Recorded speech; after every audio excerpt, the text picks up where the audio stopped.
It's thundering lightning this week as you start your hero's journey, your heroine's journey. And we are also going to get struck by lightning once again on that Capricorn mountaintop, because the god of lightning in mythology is waking us up to do it differently. Hi, I'm Judith Royal, archetypal astrologer, and this week is truly loaded. It's the moon phase of the first quarter moon, which is the first challenge that will come this Sunday on the 22nd. It's the first challenge, or rather crisis point, where you're called to do your pruning and your changing direction if necessary from the quest that you began on the new moon that we just had in Aries yesterday. That's Sunday the 15th. A lot happened. So this is the first day that we have Mercury, the messenger planet, in forward gear. But don't get too excited because it's not over yet. Really, you know, Mercury going retrograde, it looks to us from the perspective of Earth that he first goes forward, then he backs up, then he goes forward again, all over the same point, which in this case was 16 degrees Aries. So he does not get back to where he started from until May the 3rd. So all that we have been working on since Mercury started this, which was March the 6th, right? It will then actually come to fruition in the outer world. So keep thinking, keep renewing, and watching your step. So this is the key to not just this week, but all of life, is that in your quest, in your intentions that you set for this new moon, you want to dream a happy dream. And the reason you want to do that is because happy dreams come true, not because you're dreaming, but because you are in the state of happiness and joy. And that is how the angels and how spirits, our guides, can reach us so easily. You know, when we're downtrodden or deciding to be depressed, etc., we generally have our head down, right? And we're not really looking up for the messages in the stars.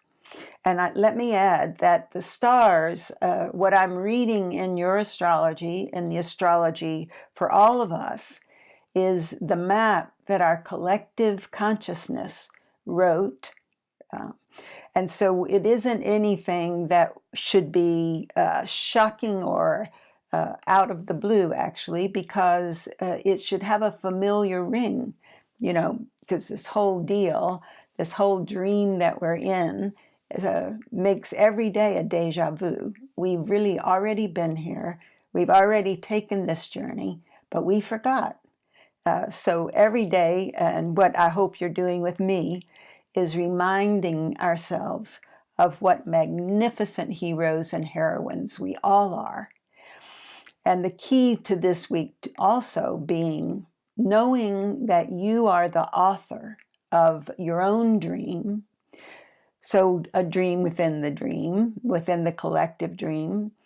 And I have found out a key, I was shown once again the most important thing about manifesting your dream.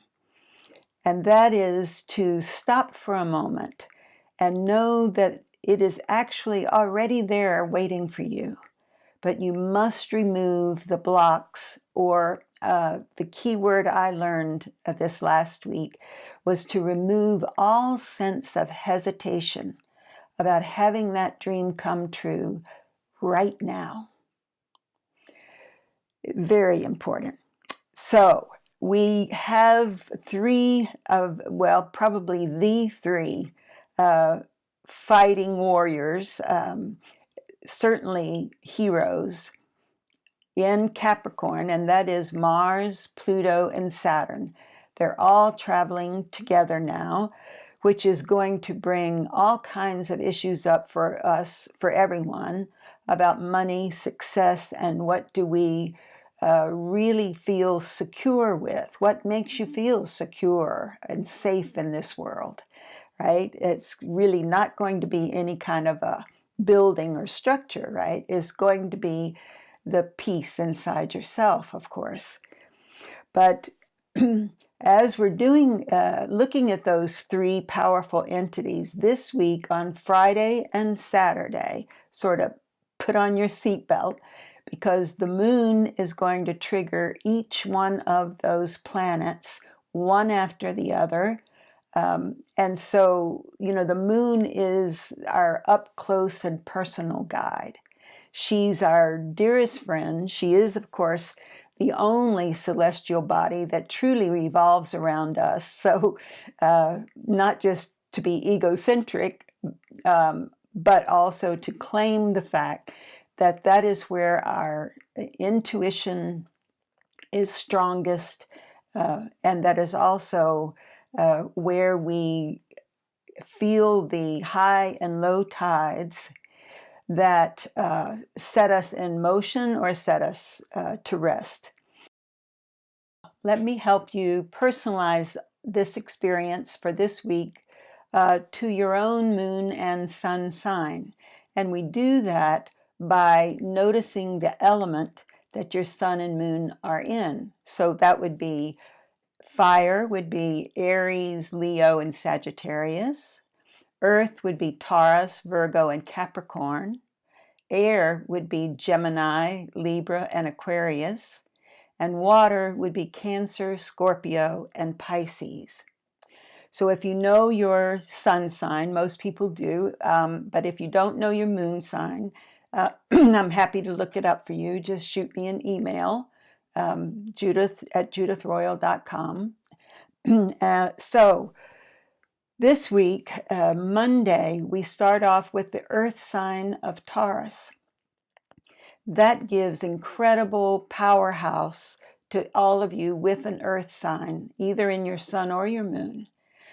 And also on that day, we have that first forward motion where we take the Aries Olympic torch that we got on the 15th, and we're starting the new astrological year. It's the first new moon of the spring. And so it's a starting point. And that starting point is always in Aries, because that's where we pioneer and begin something brand new. So Monday, we have the moon in a lovely relationship with Saturn. So she is going to be in the sign of Taurus, and she's going to make that relationship with Saturn in the mountainous Capricorn Earth. And that is the great day to get organized, especially organized in things to do with your ambitions in the outer world. But also, you will be so clear in your hunches, your intuition.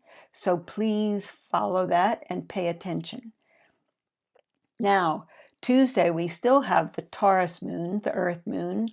And we have Venus, the goddess of love, who is now, in Taurus, and she's making a beautiful trine to Pluto. You are going to feel your love. Your relationships are going to have so much more depth and intensity of feeling. So if you've been wondering or sitting on the fence, what do I really feel about this relationship? That's the day to contemplate and take notes for the future. So the moon on Tuesday trines Mars and conjuncts Venus. So that's romance, but it's also a lot of very driven creativity. You have a lot of energy for that. Then Wednesday is that day when the sun runs into the god of lightning. He catches up. So even though the 15th we had a great kicker to start our quest, Wednesday, you're going to really get spurred into action.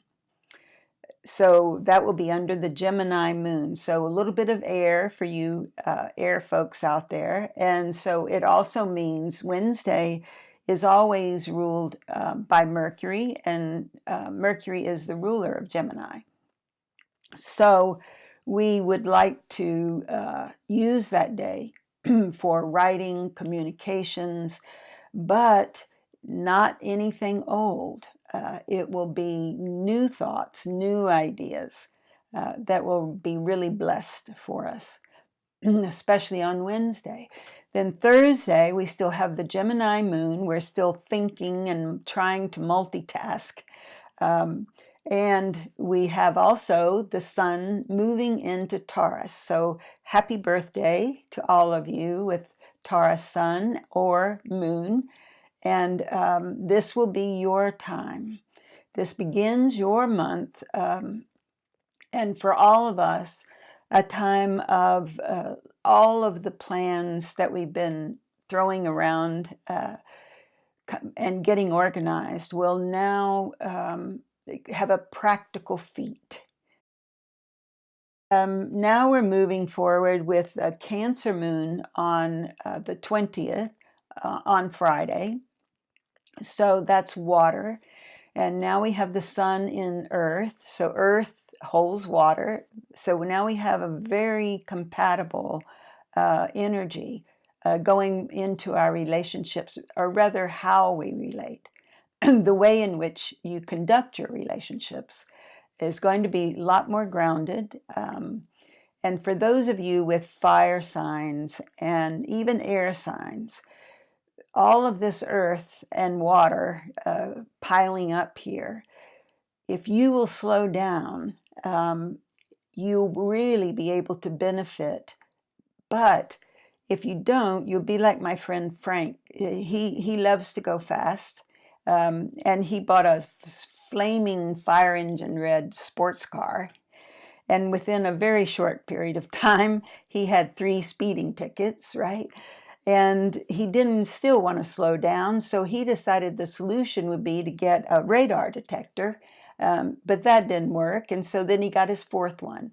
So that's what you don't want to do if you're air and fire primarily, because if you would take heed, right, and say, maybe I should take my foot off the pedal a little bit, then you work with this energy instead of fighting against it.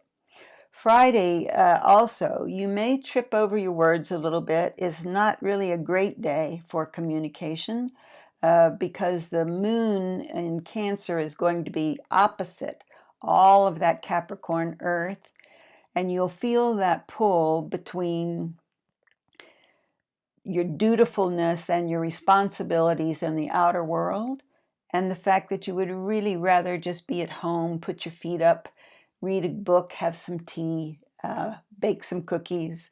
And so there will be a pull between those two parts of yourself.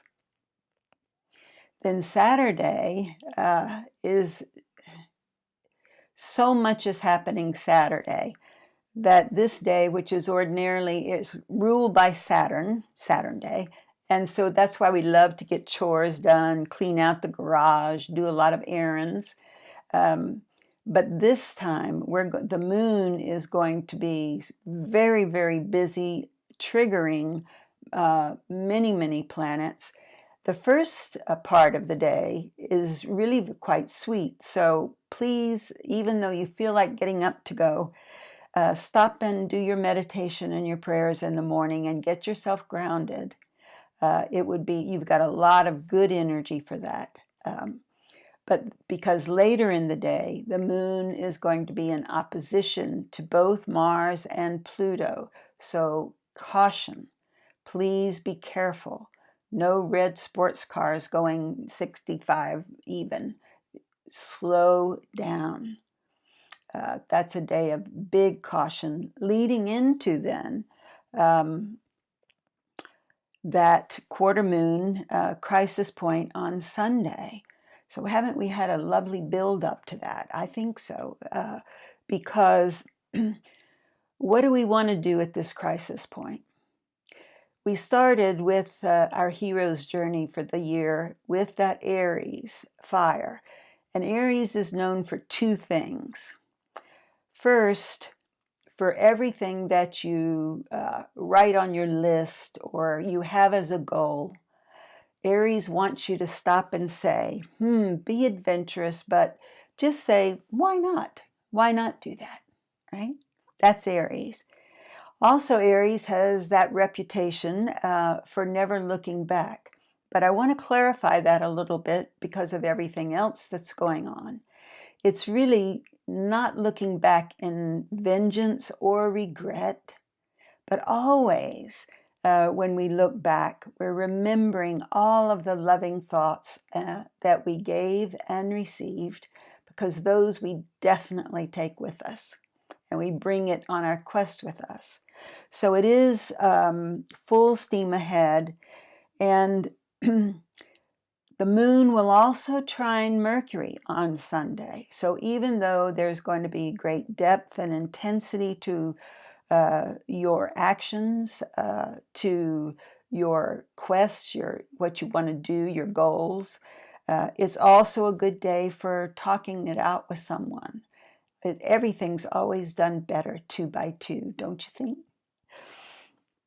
And then coming up on the road ahead, we have all of these planets already in Capricorn are going to be not just triggered by the moon in an earth sign, but triggered by the god of lightning moving into an earth sign.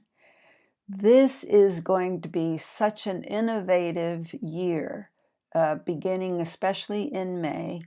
Actually, it's going to be an innovative 7 years because Uranus is the 7-year itch guy, right?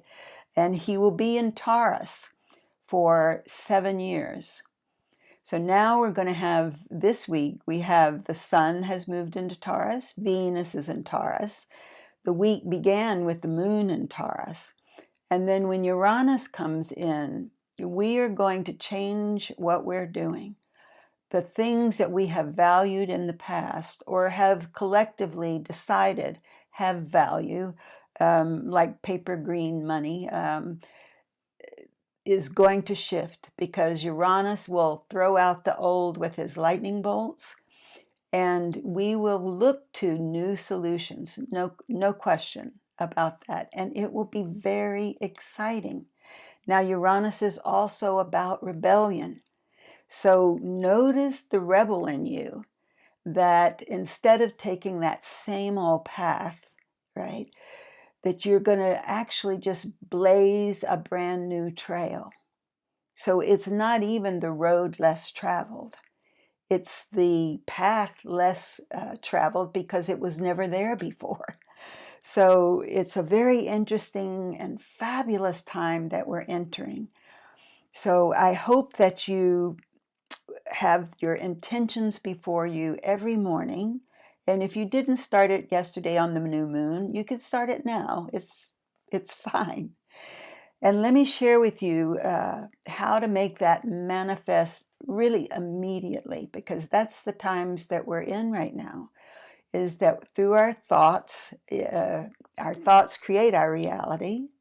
And so by thinking and reminding ourselves of what we truly want, and especially who we truly are, we are the authors of our dreams and our reality. And by remembering that, you can manifest your intentions immediately.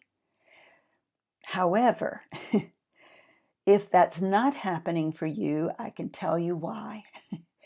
There is, and I noticed it in myself and some very big choices I made about a new home this past week, that it wasn't coming, the deal wasn't coming as fast as I thought it should, right? And I sat down and asked about that in my meditations, and I was shown that it's all in the works, but I had certain hesitations. I had certain criticisms or doubts that I had put between me and that goal. And so your only job is to remove the hesitations you might feel and get really honest, be really quite stern with yourself about that, and then let them go so that there's nothing that gets in the way. And really, we're the only thing that can get in the way of what we want, because we are the authors.